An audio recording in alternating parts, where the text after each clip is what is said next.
Met het bericht van de eis van levenslang voor Cecile Steffen Heiliger.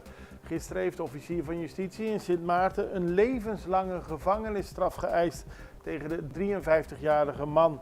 Het gaat om Cecile Steffen Heiliger uit Sint Maarten. Die wordt beschuldigd van het organiseren van meerdere liquidaties in opdracht van de leiders van de criminele organisatie No Limit Soldiers, beter bekend als NUTO en Tyson. Volgens het Openbaar Ministerie kan de rol van Steffen worden gekwalificeerd als medeplichtig aan het uitlokken van moorden.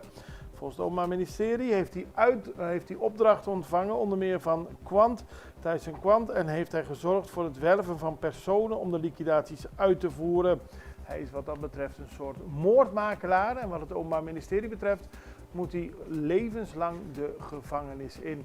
Het is een van de zaken die nog steeds speelt rond de hele ontmanteling van de No Limit Soldiers. Er zijn verschillende kopstukken opgepakt, onder meer Tyson Quant en ook NUTO.